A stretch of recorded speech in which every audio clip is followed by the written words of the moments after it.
MP board कक्षा 10वीं के सभी विद्यार्थियों का स्वागत है। जैसा कि आपकी हम लगातार तैयारी करवा रहे हैं और सामाजिक विज्ञान का आपका 26 फरवरी के दिन पेपर होने वाला है ना। तो मंडे को आपका ये पेपर है और 2 अंक के प्रश्नोत्तर है ना। 2 अंक के जो भी इंपोर्टेंट क्वेश्चन है सारे के सारे क्वेश्चन कंप्लीट करवाएंगे और इससे आपके जो है 24 नंबर कंप्लीट हो जाएंगे, यानी कि इस वीडियो से 24 नंबर कंप्लीट हो जाएंगे। पिछला वीडियो देख लेना जिसमें सही विकल्प कंप्लीट करवाए थे, साथ ही एक में आपके रिक्त स्थान है ना, तो वो सारे वीडियो देख लेना। सत्य असत्य और एक शब्द या वाक्य में उत्तर, ये सारा कंप्लीट करवा दिया है। और टॉप 60 क्वेश्चन का एक वीडियो डाला है जिसमें 3, 4 और 2 अंकीय सभी मिक्स क्वेश्चन बताए हैं। ये वीडियो देख लेना। कहाँ से मिलेगी वीडियो? प्लेलिस्ट को चेक कीजिए, वहाँ पे आपको हर एक वीडियो मिल जाएगी। और इनके पीडीएफ कैसे मिलेंगे वो मैं अभी बताने वाला हूँ। तो देखिए यहाँ पे देख सकते हैं, सबसे पहले 2 नंबर के सारे क्वेश्चन हैं और सारे क्वेश्चन तैयार कर लेना। देखिए विनिर्माण उद्योग किसे कहते हैं, बहुत ही इंपोर्टेंट क्वेश्चन है। 24 नंबर पूरे होने वाले हैं क्योंकि 12 क्वेश्चन जो है 2-2 नंबर के पूछे जाते हैं, है ना। तो आपके 24 नंबर यहाँ पे पूरे होने वाले हैं। तो देख सकते हैं पहला क्वेश्चन है, विनिर्माण उद्योग किसे कहते हैं, है ना। तो कच्चे माल को मूल्यवान उत्पाद में परिवर्तित करने की प्रक्रिया विनिर्माण कहलाती है। जब वह उत्पादन अधिक मात्रा में किया जाता है तो विनिर्माण उद्योग के अंतर्गत आता है। जैसे गन्ने से चीनी बनाना, है ना, गन्ने से चीनी बनाना।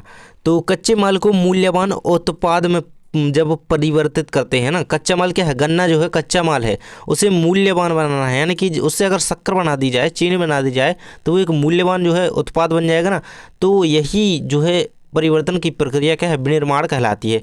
तो ये विनिर्माण उद्योग हो गया। इसके बाद सेकंड क्वेश्चन है आपका, वायु प्रदूषण क्या है। तो अधिक अनुपात में अनचाही गैसें जैसे सल्फर डाइऑक्साइड का तथा कार्बन मोनोऑक्साइड वायु को प्रदूषित कर देती है, इसे वायु प्रदूषण कहते हैं, है ना। तो मतलब ये गैसें अनचाही गैसें जो कि पृथ्वी को नुकसान ही पहुंचाती हैं, वातावरण को नुकसान ही पहुंचाती हैं ना, इनका अधिक वायु में इनकी प्रतिशत मात्रा अधिक हो जाना, है ना, इनकी मात्रा का बढ़ना ही जो है वायु प्रदूषण कहलाता है, इसे हम लिख देंगे। इसके बाद है अनुकूल व्यापार संतुलन किसे कहते हैं। देखिए आप लोग ऐसे स्क्रीनशॉट लेकर के चले जाएंगे तो आपको कुछ भी याद नहीं होगा। देखिए मैं एक एक करके समझाता हूँ क्योंकि किसी भी क्वेश्चन से कहीं से भी ऑब्जेक्टिव बन सकता है, तो आपको हर एक प्रकार से क्वेश्चन को देखना है।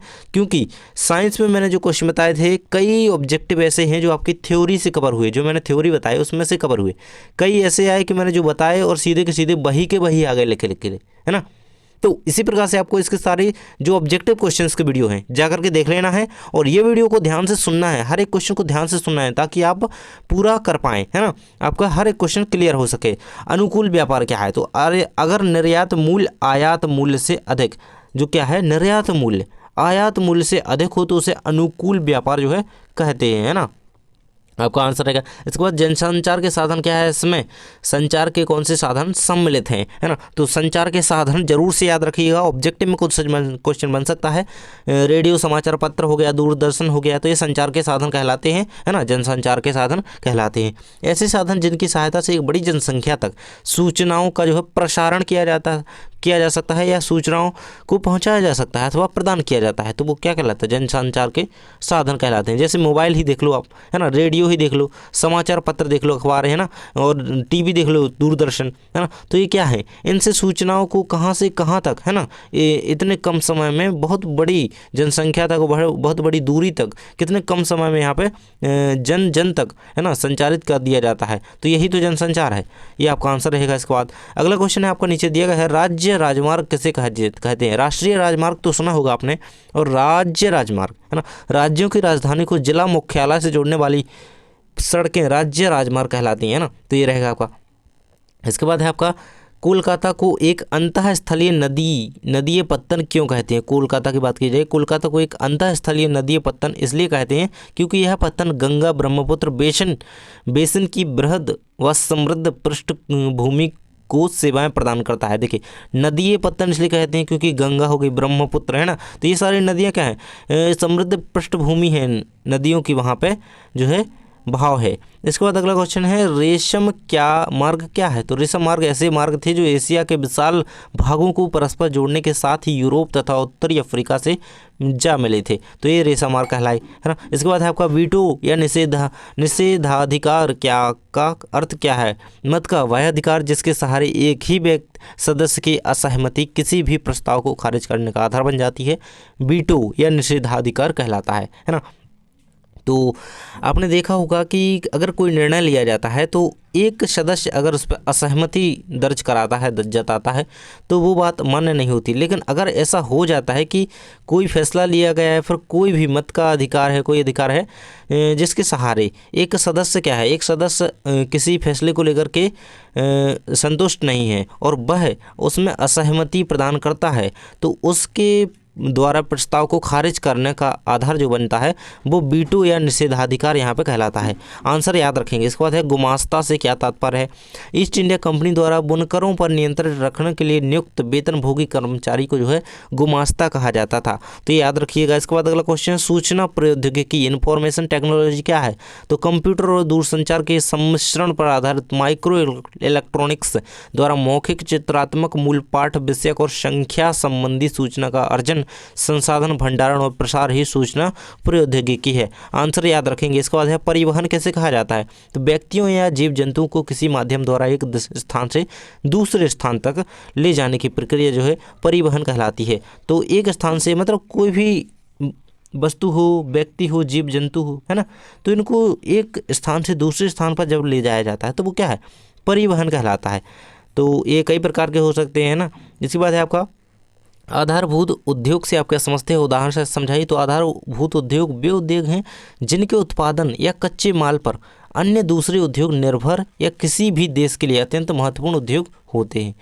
तो मतलब अन्य दूसरे देश के जो हैं उद्योग, मतलब जैसे अगर भारत में कोई कच्चा माल है ना, तो उस पर विदेशों के कई ऐसे उद्योग हैं जो निर्भर करते हैं। अगर यहाँ से वो कच्चा माल नहीं भेजा जाएगा तो वहाँ पे वो उद्योग बंद हो जाएंगे, है ना। जैसे कई सारे उद्योग हो गए, है ना, तांबा प्रगलन और एल्यूमिनियम उद्योग आदि यहाँ पे आंसर रहेगा। इसके बाद है अंतर्राष्ट्रीय व्यापार क्या है। इसके दो घटक बताइए। तो दो या दो से अधिक देशों के मध्य वस्तुओं या सेवाओं के आदान प्रदान को अंतर्राष्ट्रीय व्यापार कहा जाता है। तो अंतर्राष्ट्रीय का मतलब तो आपको पता ही होगा, है ना, इंटरनेशनल लेवल, और ये दो देशों के बीच होता है ना। दो अलग अलग देशों की जब बात हो तो वो अंतर्राष्ट्रीय स्तर की बात होती है। तो दो या दो से अधिक देशों के मध्य वस्तुओं व सेवाओं के आदान प्रदान को अंतर्राष्ट्रीय व्यापार कहा जाता है। तो ये रहेगा अंतर्राष्ट्रीय व्यापार के दो घटक, आयात एवं निर्यात, है ना, आयात और निर्यात। इसके बाद अगला क्वेश्चन है पवन हंस क्या है। तो पवन हंस एक हेलीकॉप्टर सेवा है। यह तेल व प्राकृतिक गैस आयोग की इसकी अपतटीय संक्रियाओं में तथा अगम्य व दुर्लभ भूभागों जैसे उत्तरी पूर्वी राज्यों तथा जम्मू कश्मीर, हिमाचल प्रदेश व उत्तराखंड के आंतरिक क्षेत्रों में हेलीकॉप्टर सेवाएं उपलब्ध करवाता है। तो पवन हंस जो है एक हेलीकॉप्टर सेवा है, ये मेनली से याद रखिए, है ना, एक हेलीकॉप्टर सेवा है पवन हंस, जो किन किन राज्यों में सुचारू रूप से जो है चलता है। यहाँ पे जम्मू कश्मीर, हिमाचल प्रदेश, उत्तराखंड, इनके आंतरिक क्षेत्रों में हेलीकॉप्टर सेवाएं उपलब्ध करवाता है। ये रहेगा आपका यहाँ पे आंसर। इसके बाद रेल परिवहन की दो विशेषताएं लिखिए। तो रेल परिवहन वस्तुओं तथा यात्रियों के परिवहन का मुख्य जो है साधन है ना। इसके बाद है भारतीय रेलवे देश की अर्थव्यवस्था, उद्योगों व कृषि के तीव्र गति से विकास के लिए उत्तरदायी है। ये रहेगा क्योंकि इससे अच्छी तरीके से यहाँ पे जो है एक स्थान से दूसरे स्थान पर वस्तुओं को जल्दी से जल्दी पहुँचाने का जो है कार्य किया जाता है, और लोगों को भी, है ना। तो उद्योग और कृषि में कहीं ना कहीं इसके द्वारा विकास हुआ है, तो इसकी विशेषता नहीं है। इसके बाद है विनिमय दर व्यवस्था का अर्थ बताइए। तो वह व्यवस्था जिसके जरिए अंतर्राष्ट्रीय व्यापार की सुविधा के लिए विभिन्न देशों की राष्ट्रीय मुद्राओं को एक दूसरे से जोड़ा जाता है। तो विनिमय दर क्या है, देखिए, वह व्यवस्था जिसके जरिए अंतर्राष्ट्रीय व्यापार की सुविधा के लिए, है ना, जब अंतर्राष्ट्रीय व्यापार करना है तो आपको पता ही होगा कि अंतर्राष्ट्रीय व्यापार क्या है पिछले क्वेश्चन में हमने देखा ऊपर, है ना। तो अंतर्राष्ट्रीय व्यापार दो देशों के बीच वस्तु या सेवाओं का जो आदान प्रदान होता है, तो यही तो अंतर्राष्ट्रीय व्यापार है। और उस अंतर्राष्ट्रीय व्यापार की सुविधा के लिए विभिन्न देशों की जो है राष्ट्रीय मुद्राओं को एक दूसरे के साथ जोड़ा जाता है, तो यही विनिमय दर व्यवस्था कहलाती है ना। मुद्राओं को एक्सचेंज कर लें, एक दूसरे के साथ जोड़ दें, है ना, तो वो विनिमय दर व्यवस्था कहलाती है। इसके बाद है बहुराष्ट्रीय कंपनी या बहुराष्ट्रीय निगम का अर्थ क्या है। तो एक साथ बहुत सारे देशों में व्यवसाय करने वाली कंपनी को बहुराष्ट्रीय कंपनी या बहुराष्ट्रीय निगम कहते हैं ना। देखिए, बहुराष्ट्रीय कंपनी एक साथ कई सारे देशों में व्यवसाय करे, मतलब कई सारे देशों में उसके जो है उद्योग हों, तो वो जो है बहुराष्ट्रीय कंपनी की श्रेणी में आएगी। ये रहेगा, कई देशों की बात की जा रही है। इसके बाद है संसाधन से आप क्या समझते हैं। तो हमारे वातावरण में उपलब्ध प्रत्येक वस्तु जो हमारी आवश्यकताओं को पूरा करने में प्रयुक्त की जाती है, जिसको बनाने के लिए प्रौद्योगिकी उपलब्ध है, संसाधन कहलाती है। आपको लिखना है कि हमारी आवश्यकताओं की पूर्ति जिससे हो उसे संसाधन कहते हैं। जैसे उदाहरण तो इसके कोई हो गया, जल हो गया, मिट्टी हो गई, वायु हो गया, है ना, ये सारे उदाहरण लिख सकते हैं आप। मोबाइल ही हो गया, है ना, तो ये भी एक संसाधन है। इसके बाद है राष्ट्रीय संसाधन किसे कहते हैं, तो तकनीकी तौर पर देश में पाए जाने वाले सारे संसाधन राष्ट्रीय संसाधन कहलाते हैं।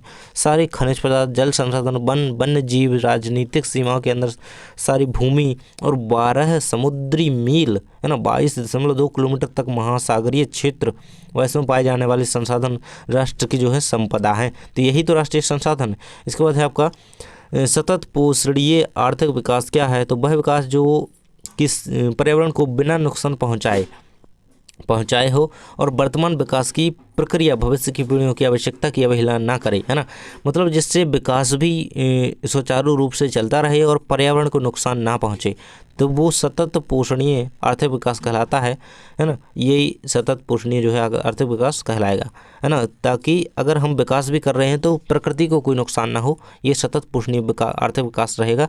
मृदा निम्नीकरण से क्या आशा है, मृदा पेड़ पौधों तथा फसलों की वृद्धि के लिए आवश्यक प्राकृतिक पोषक तत्वों की कमी को जो है मृदा भूमि निम्नीकरण कहा जाता है। यह मानवीय क्रियाकलापों का ही परिणाम है। तो मानवीय क्रियाकलापों से मृदा की जो है उपजाऊ क्षमता में भी गिरावट आई है, कहीं कहीं ठीक भी है, लेकिन तो मृदा पेड़ पौधों तथा फसलों की वृद्धि के लिए आवश्यक प्राकृतिक पोषक तत्वों की कमी को, है ना, तो ये मृदा निम्नीकरण या भूमि निम्नीकरण कहा जाता है। इसके बाद है प्रारंभिक जीवन जीविका निर्वाह कृषि से क्या तात्पर्य है, तो प्रारंभिक जीवन तो वह कृषि जो भूमि के छोटे टुकड़ों पर आदिम कृषि औजारों जैसे लकड़ी के हल, डाव और खुदाई करने वाली छड़ी तथा परिवार अथवा सामुदायिक श्रम की मदद से की जाती है, तो वो निर्वाह कृषि कहलाती है ना। तो ये आंसर रहेगा जिससे गुजारा हो जाए। इसके बाद हम मोटे अनाज से आप क्या समझते हैं, तो जिन अनाजों के उत्पादन के लिए अधिक मेहनत जो है नहीं करनी पड़ती है, अर्थात जो कम पानी और कम उपजाऊ भूमि में भी उग जाते हैं, मोटे अनाज कहलाते हैं। बाजरा हो गया, ज्वार हो गया, ये सारे रहेंगे उदाहरण। बाजरा ज्वार मोटे अनाज के अंतर्गत आते हैं। इसके बाद पट्टी कृषि किसे कहते हैं, तो पट्टी कृषि में बड़े खेतों को पट्टियों में बांटा जाता है, पट्टी कृषि, है ना। फसलों के बीच में घास की पट्टियाँ उगाई जाती हैं, ये पवनों द्वारा जनित बल को कमज़ोर करती हैं। इस तरह की कृषि को पट्टी कृषि कहा जाता है ना। तो बड़े बड़े खेतों में जो अगर बीच बीच में पट्टियाँ बनाई जाएँ, है ना, खेत है बीच बीच में उसमें पट्टियाँ लगाई जाएँ, तो वो पट्टी कृषि हो जाती है, नाम ही है उसका। इसके बाद है आपका शुद्ध या निबल बोया गया क्षेत्र किसे कहते हैं, तो वह भूमि जिस पर फसलें उगाई व काटी जाती हैं उसे शुद्ध बोया गया क्षेत्र कहते हैं। ये रहेगा आपका फसलें उगाई और काटी जाती हैं तो शुद्ध बोया गया क्षेत्र है। समोच्च जुताई किसे कहा जाता है, तो ढाल वाली भूमि पर समोच्च रेखाओं के समांतर हल चलाने से ढाल के साथ जल बहाव की गति घटती है, इसे समोच्च जुताई कहा जाता है। तो ढाल वाली भूमि पर समोच्च रेखाओं के समांतर हल चलाने से ढाल के साथ जल बहाव की गति जो है कम होती है, इसे ही समोच्च जुताई जो है कहा जाता है। इसके बाद है मरुस्थलीय मृदा की कोई दो विशेषताएं लिखिए, तो इस मृदा में नमी कम रहती है, इस मृदा में खनिज नमक अधिक मात्रा में जो है पाया जाता है। तो ये रहेगा आपका इसका उत्तर, दो विशेषताएं मृदा की, मरुस्थलीय मृदा की। इसके बाद है रोपण कृषि की कोई 4 फसलों के नाम लिखिए, तो चाय, कॉफ़ी, रबड़, गन्ना हो गया, केला, तो ये सारी जो है रोपण कृषि हो गई, है ना। और गुलाब को भी यहाँ पे लग सकते हैं, तो ये रहेंगी आपकी। इसके बाद है आपकी कृषि के प्रमुख प्रकारों के नाम लिखिए, तो प्रारंभिक जीविका निर्वाह कृषि, हमने ऊपर देखा गहन जीविका कृषि, वाणिज्यिक कृषि, तो एक कृषि के प्रमुख प्रकार आपको बताए गए हैं यहाँ पे। रोपण कृषि के नाम याद रखिएगा, ऑब्जेक्टिव में भी इसका क्वेश्चन बन सकता है। इसके बाद है बांगर क्या है, बांगर खादर में अंतर पिछले वीडियो में बता दिया था। बृहद मैदान के पुराने जलोढ़ को बांगर कहते हैं, है ना, पुराने जलोढ़ जो होते हैं वो बांगर कहलाते हैं, है ना। ये रहेगा आपका, यह मैदान का वह ऊंचा भाग है जहां नदियों की बाढ़ का जल अब नहीं पहुंच पाता है। यह अपेक्षाकृत कम उपजाऊ मृदा है, इसमें कैल्शियम की अधिकता जो है पाई जाती है। मतलब जहां ऊंचाई के और पुराने जो जलोढ़ के मैदान हैं वो बांगर कहलाते हैं। इसके बाद है सकल कृषित क्षेत्र कौन सा कहलाता है, तो एक कृषि वर्ष में एक बार से अधिक बोए गए क्षेत्र को शुद्ध बोए गए क्षेत्र में जोड़ दिया जाए तो वह सकल कृषित क्षेत्र कहलाता है ना। तो हमने अभी ऊपर देखा ये आपका शुद्ध बोए गया क्षेत्र ऊपर देखा था एक उसका क्वेश्चन, है ना। तो वह एक कृषि है जो एक वर्ष में एक बार से अधिक बोए गए क्षेत्र को अगर इस क्षेत्र में यानी कि किससे शुद्ध बोए गया क्षेत्र में जोड़ दिया जाए तो वह सकल कृषित क्षेत्र कहलाता है। इसके बाद है चादर अपर्दन किसे कहते हैं? कई बार जल विस्तृत क्षेत्र को ढके हुए ढाल के साथ नीचे की ओर बहता है। ऐसी स्थिति में इस क्षेत्र की ऊपरी मृदा घुलकर जल के साथ बह जाती है, इसे चादर अपर्दन कहा जाता है ना।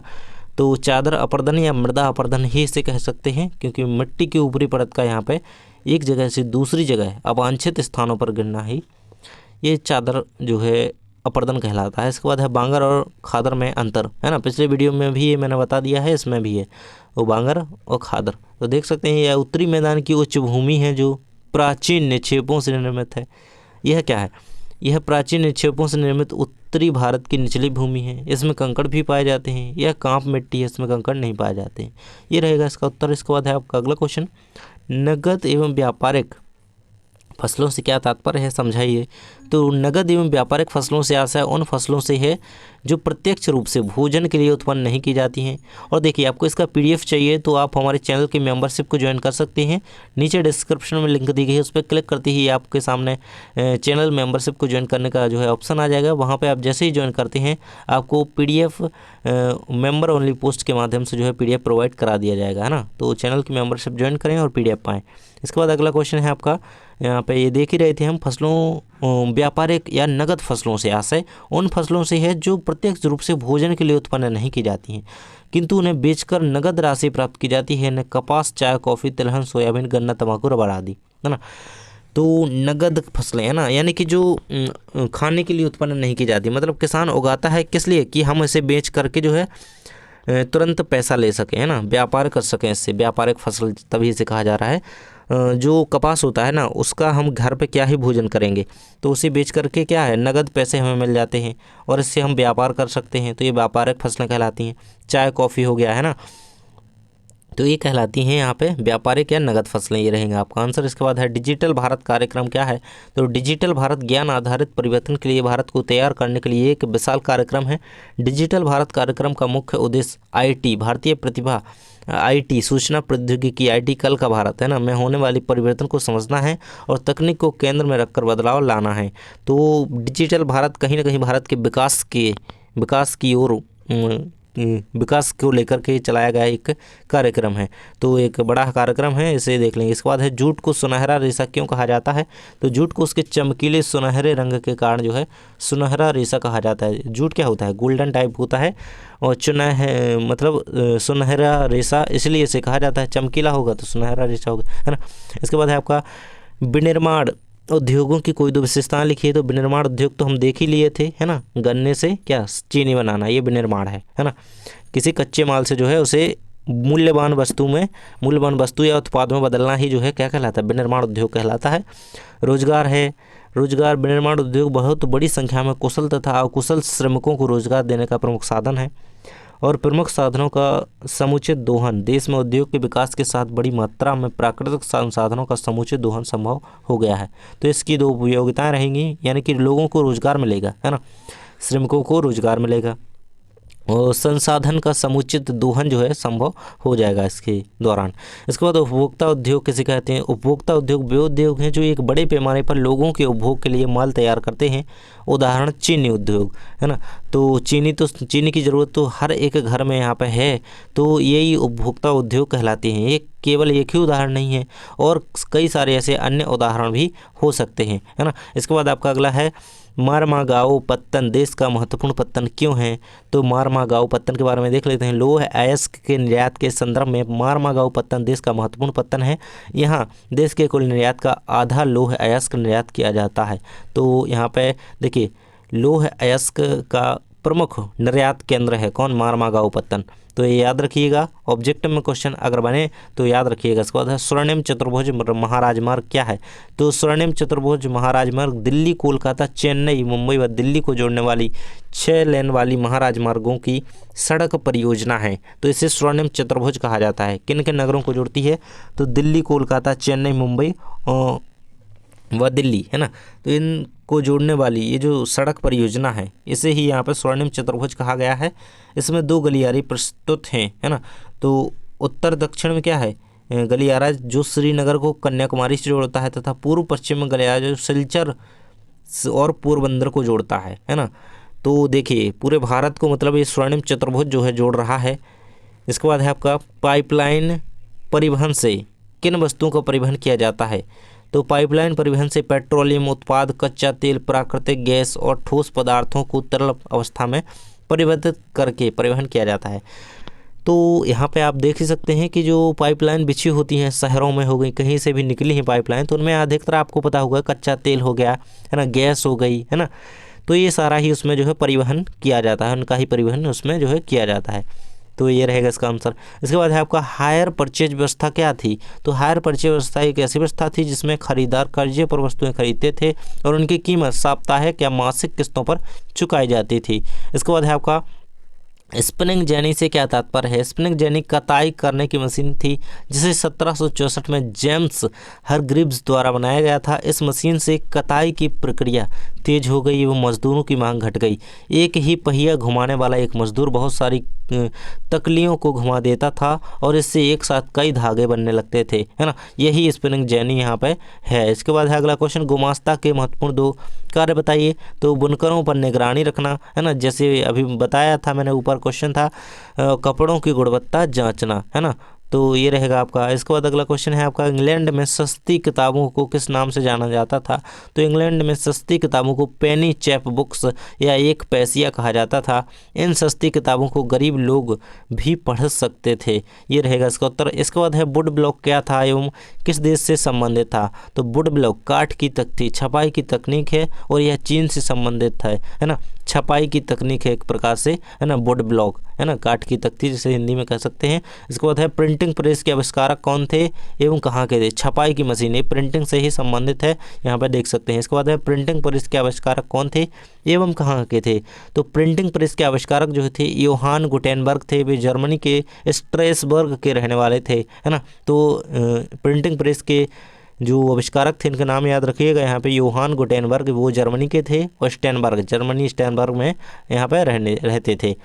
इसके बाद है डायमंड सूत्र, डायमंत्र सूत्र क्या है।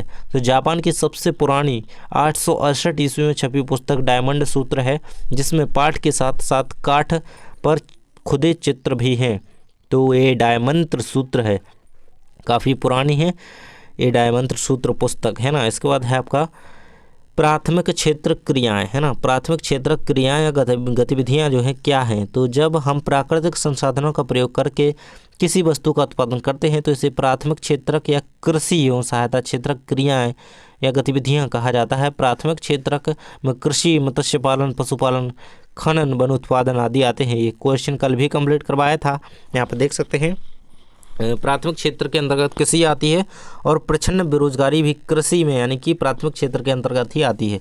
तो ये देख सकते हैं कि इसमें क्या किया जाता है, प्राकृतिक संसाधनों का उपयोग करके यहाँ पे वस्तु का जो है उत्पादन किया जाता है, यही प्राथमिक क्षेत्र के गतिविधियाँ हैं। और इसमें क्या क्या शामिल है, पशुपालन हो गया, खनन, वन उत्पाद हो गया, और इसके बाद है इसमें मत्स्य पालन हो गया, कृषि हो गया, है ना, तो ये प्राथमिक क्षेत्र के अंतर्गत आते हैं। इसके बाद गिरमिटिया मजदूर कौन थे। तो वे अनुबंधित बंधुआ मजदूर जिन्हें मालिक एक खास अवधि के लिए काम करने की शर्त पर किसी भी नए देश या घर पर नियुक्त करता था, गिरमिटिया मजदूर जो है कहलाते थे। इसके बाद है आयात शुल्क को परिभाषित कीजिए। तो अपने देश में किसी दूसरे देश से आने वाली चीज़ों पर वसूल किया जाने वाला शुल्क आयात शुल्क या आयात कर कहलाता है ना, जो टैक्स लगता है। अगर कोई वस्तु है विदेश से हमारे भारत में आ रही है तो उसमें कुछ ना कुछ जो है टैक्स लगेगा, शुल्क लगेगा, कर लगेगा, तो वही तो आयात जो है शुल्क कहलाता है। यह शुल्क या कर उस जगह लिया जाता है जहाँ से वह चीज़ देश में आती है, जैसे सीमा पर, बंदरगाह पर या हवाई अड्डे पर। तो ये रहेगा। इसके बाद है जॉबर कौन थे। तो उद्योगपति नए मजदूरों की भर्ती करने के लिए किसी पुराने एवं विश्वस्त कर्मचारी को नियुक्त करते थे, जिन्हें जॉबर कहा जाता है ना। देखिए उद्योगपति जो होते थे, नए मजदूर, अगर उन्हें नए मजदूर चाहिए उनकी भर्ती करने के लिए, जैसे अभी अगर किसी की भर्ती करने के लिए, है ना, तो किसी भी कंपनी में देख लो तो कोई ना कोई होता है ऐसा जो कि नए नए लोगों को लाता है, वहाँ पे भर्ती करवाने का जो काम करता है उसमें, है ना। तो किसी पुराने और विश्वस्त कर्मचारी को यहाँ पे रखा जाता था, किसके लिए, कि वो नए मजदूरों की जो है भर्ती करवा सके, और उन्हें उसे क्या नियुक्त किया जाता है, विश्वस्त कर्मचारी को, जिसे जॉबर कहा जाता था।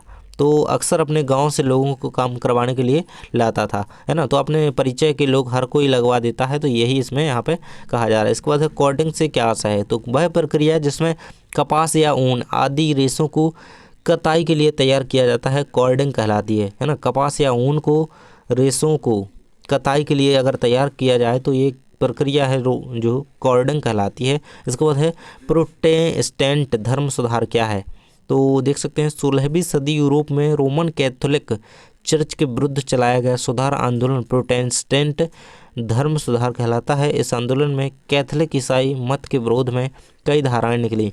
तो यहाँ पे रोमन कैथोलिक चर्च के विरुद्ध क्या चलाया गया था, तो ये प्रोटेस्टेंट धर्म सुधार है ना आंदोलन चलाया गया था। इसे याद रखिएगा, कब, 16वीं सदी में यूरोप में, है ना, रोमन में ये रहेगा। इसके बाद है मुद्रण युग के पहले पांडुलिपियाँ किस पर लिखी जाती थी, तो मुद्रण युग के पहले पांडुलिपियाँ ताड़ के पत्तों या हाथ से बने कागज पर नकल की जाती थी, है ना। ताड़ के पत्तों पर और हाथ से बने कागजों पर, है ना। तो ताड़ के पत्ते विशेषकर से याद रखिएगा, यहाँ पे मुद्रण के पहले पांडुलिपियाँ जो हैं ताड़ के पत्तों पर लिखी जाती थी। इसके बाद है निरंकुशवाद शब्द किसके अर्थ में प्रयोग होता है, तो निरंकुशवाद राजकाज की ऐसी व्यवस्था है जिसमें किसी एक व्यक्ति को संपूर्ण शक्ति प्राप्त हो और उस पर कानूनी पाबंदी लगी हो, ना ही संवैधानिक, है ना। ये रहेगा इसका उत्तर। इसके बाद है अगला क्वेश्चन, कुछ लोग किताबों की सुलभता को देखकर चिंतित क्यों थे, यूरोप और भारत से एक उदाहरण देकर समझाइए। तो कुछ लोग किताबों की सुलभता को लेकर इसलिए चिंतित थे क्योंकि उन्हें ये भय था कि इनसे विद्रोह और अधार्मिक विचारों का प्रस्फुटन होगा। मरुस्थलीय मृदा क्या है, कम वर्षा वाले शुष्क क्षेत्रों में पाई जाने वाली मृदा मरुस्थलीय मृदा कहलाती है। इसकी विशेषताएं भी हमने ऊपर देखी थी, है ना। इसके बाद है आपका मरुस्थलीय मृदा में क्या है, कम वर्षा वाले शुष्क क्षेत्रों में पाई जाने वाली, है ना, मतलब सूखी टाइप की मृदा जो होती है मरुस्थलीय मृदा वो कहलाती है शुष्क क्षेत्र में। इसके बाद है संसाधन नियोजन क्या है, संसाधनों के विवेकपूर्ण उपयोग के लिए योजना बनाना ही संसाधन नियोजन है। संसाधन का ठीक ठाक तरीके से उपयोग हो उसके लिए क्या है, योजना तैयार करना, है ना, एक प्लानिंग के साथ संसाधनों का यूज, यही संसाधन नियोजन जो है कहलाता है। इसके बाद है एजेंडा 21 क्या है, तो एजेंडा 21 एक घोषणा है जिसे 1992 में ब्राज़ील के शहर रियो डी जेनेरो में संयुक्त राष्ट्र पर्यावरण और विकास सम्मेलन UNCED के तत्वाधान में राष्ट्राध्यक्षों द्वारा स्वीकृत किया गया था। उसे एजेंडा 21 जो है कहा गया, है ना। एक घोषणा की गई थी एजेंडा 21 जिसे 1992 में ब्राज़ील के शहर रियो डी जेनेरो में, है ना। तो ये याद रखेंगे कि एजेंडा 21 की घोषणा कहाँ की गई, तो ब्राज़ील में रियो डी जेनेरो में यहाँ पे एजेंडा 21 का जो है फैसला लिया गया था। इसके बाद है बेलम क्या है, तो चर्मपत्र या जानवरों के चमड़े से बनी लेखन की सतह को बेलम कहा जाता है। तो चमड़े से बनी, है ना, जो लेखन की सतह है उसे बेलम कहा जाता है। मृदा अपरदन किसे कहते हैं, है ना, मृदा अपरदन के कोई दो कारण लिखिए। तो प्राकृतिक कारकों विशेषतः वायु तथा जल से मिट्टी एक स्थान से दूसरे स्थान पर हटना मृदा अपरदन। देखिए जब तेज़ हवाएं चलती हैं यहाँ पर तेज़ भारी बारिश होती है जिससे धरती उखड़ जाती है, इतनी तेज़ बारिश होती है, तो उससे क्या होता है, मिट्टी जो उपजाऊ मिट्टी होती है ऊपर की सतह से उड़ करके दूसरी जगह चली जाती है, अवांछित स्थानों पर चली जाती है। तो उस मृदा का वहाँ से हटना ही मृदा अपरदन जो कहलाता है। इसके कारण क्या है, मानव द्वारा वनों का अत्यधिक विनाश तथा अत्यधिक पशुचारण, तीव्र आंधी एवं अवैधानिक तरीकों से कृषि करना, तो ये रहेगा इसका। इसके बाद है स्थानांतरित कृषि से क्या तात्पर्य है, तो वह कृषि जिसमें भूमि का कोई टुकड़ा फसल लेने के लिए चुना जाता है और उपजाऊपन कम होने के बाद इसका परित्याग कर दूसरे टुकड़े को ऐसी ही कृषि के लिए चुना जाता है, स्थानांतरित कृषि कहलाती है ना। इसमें क्या होता है, एक भूमि का टुकड़ा लिया फसल करने के लिए, है ना, उस पर उपजाऊपन कम होने के बाद इसका परित्याग कर, है ना, मतलब वहाँ से जगह का स्थानांतरण। देखिए पहले हम यहाँ पे खेती कर रहे थे और अगर यहाँ पे खेती हमने की कुछ महीनों यहाँ पे खेती की, कुछ वर्ष की, है ना, फिर यहाँ पे जो है खेती नहीं हो रही है, अच्छी तरीके से नहीं हो रहा, उपजाऊपन वहाँ पे कम हो गया है ना, मिट्टी अनुपजाऊ हो गई है, तो वहाँ की जगह बदल करके हम दूसरी जगह पर चले गए खेती करने, तो यही जो है क्या है, स्थानांतरित कृषि कहलाती है। हम कृषि तो कर रहे हैं लेकिन स्थान बदल दिया है तो स्थानांतरित कृषि हो गई। इसके बाद है आपका भारतीय कृषि की दो समस्याएं लिखिए। तो पुराने ढंग के उपकरण, भारत में किसान अभी भी कई भागों में पुराने ढंग के उपकरणों का प्रयोग कर रहे हैं और वर्षा में कमी, तो देख सकते हैं अधिकांश कृषि भूमि की उर्वरता कम है, इसके कारण है भूमि पर निरंतर खेती का होना, भूमि कटाव, अच्छे बीज व खाद का प्रयोग न होना तथा पुराने ढंग से खेती करना, ये रहेगा। इसके बाद है स्टेपलर्स क्या है, वह व्यक्ति जो रेशों के हिसाब से ऊन को स्टेपल करता है या छांटता है, स्टेपलर कहलाता है। तो वह व्यक्ति जो रेशों के हिसाब से ऊन को स्टेपल करता है, देखिए तो ये स्टेपलर्स कहलाता है ना, ये लिखेंगे। इसके बाद है आपका विदेशी निवेश किसे कहा जाता है, तो किसी एक देश की एक कंपनी अथवा नागरिकों द्वारा, बहुत ही ज़्यादा इंपॉर्टेंट क्वेश्चन है ये, दूसरे देश में किए गए निवेश को विदेशी निवेश कहा जाता है ना। किसी एक देश के नागरिकों द्वारा, एक कंपनी अथवा नागरिकों द्वारा दूसरे देश में, जैसे आप इंडिया के हैं तो आप अमेरिका के किसी कंपनी में जो है शेयर खरीदते हैं या फिर वहाँ पे अपना पैसा निवेश करते हैं वहाँ की किसी कंपनी में, तो क्या है, तो ये विदेशी निवेश कहलाएगा, है ना। जैसे आप अन्य किसी देश की जो है कंपनी में या फिर कहीं भी जो है पैसा इन्वेस्ट करते हैं, निवेश करते हैं पैसा या फिर कुछ भी, तो वो क्या कहलाता है, वो विदेशी निवेश यहाँ पे कहलाएगा, क्योंकि दूसरे देश के लिए हुआ है, विदेश के लिए हुआ है, तो ये विदेशी निवेश कहलाएगा। इसके बाद पांडुलिपियाँ क्या हैं, तो पांडुलिपियाँ वह विचार मीमांसा या रचना थीं जो अनेक व्यक्तियों के द्वारा हस्तलिखित होती थीं। ये ताड़ के पत्तों या हाथ से बने कागज पर बनाई जाती थीं। तो पांडुलिपियाँ यहाँ पर ताड़ के पत्तों पर बनाई जाती थी, याद रखिएगा। इसका अर्थ है प्लाटेन से क्या तात्पर्य है, आशय है। प्लाटेन का आशय लेटर प्रेस छपाई में प्रयुक्त होने वाले एक बोर्ड से होता है, जिसे कागज के पीछे दबाकर टाइप की छाप ली जाती है। पहले यह बोर्ड काठ का होता था, बाद में इस्पात का बनने लगा, है ना। उसके बाद है प्रच्छन्न बेरोजगारी क्या है, मनरेगा क्या है, बहुत ही इंपॉर्टेंट क्वेश्चन है और लास्ट क्वेश्चन है। यहाँ पे हम 70 क्वेश्चन कंप्लीट कर सके हैं। प्रच्छन्न बेरोजगारी, प्रत्येक व्यक्ति कुछ कार्य कर रहा है परंतु किसी को भी पूर्ण रोजगार प्राप्त नहीं है, यही प्रच्छन्न बेरोजगारी कहलाती है ना। जहाँ लोग प्रत्यक्ष रूप से कार्य कर रहे हैं लेकिन अपनी क्षमता से कम काम करते हैं, यही तो प्रच्छन्न या छिपी बेरोजगारी है। इसके बाद हम मनरेगा को 100 दिन रोजगार क्यों कहते हैं, 100 दिन रोजगार योजना क्यों कहते हैं, है ना। तो महात्मा गांधी राष्ट्रीय ग्रामीण रोजगार गारंटी अधिनियम 2005, है ना, ये है मनरेगा का फुल फॉर्म, यहाँ पे देख सकते हैं। महात्मा गांधी राष्ट्रीय ग्रामीण रोजगार गारंटी अधिनियम 2005 के अंतर्गत उन सभी लोगों जो काम करने में सक्षम हैं और जिन्हें काम की ज़रूरत है, सरकार द्वारा ग्रामीण क्षेत्रों में वर्ष में 100 दिन के रोजगार की गारंटी दी गई है।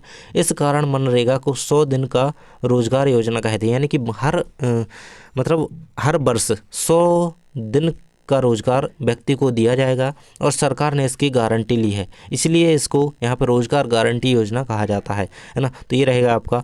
इतने सारे क्वेश्चन हमने कंप्लीट किए। आपने वीडियो को लाइक नहीं किया तो कर दीजिए, दोस्तों के साथ शेयर कर देना ताकि वह भी यहाँ पे पढ़ सकें, है ना। और सब्सक्राइब कर लेना ताकि हर एक वीडियो मिल सके, 4-4 नंबर के क्वेश्चन का वीडियो मिल सके। और पिछले वीडियो देख लेना, डिस्क्रिप्शन में लिंक मिल जाएगी, वहाँ से आप हर एक जो है प्रकार के क्वेश्चन की तैयारी कर पाएंगे। 1-1 नंबर के क्वेश्चन मिल जाएंगे आपको, यानी कि आपके ऑब्जेक्टिव जो भी आते हैं, सही विकल्प, रिक्त स्थान हो गए, है ना, सत्य असत्य हो गए, सही जोड़ियाँ, एक वाक्य उत्तर, ये सारे कंप्लीट कर लेंगे। नीचे डिस्क्रिप्शन में लिंक दी गई है। और PDF चाहिए तो आप चैनल मेंबरशिप को ज्वाइन कीजिए। थैंक्स फॉर वॉचिंग, मिलते हैं नेक्स्ट वीडियो में।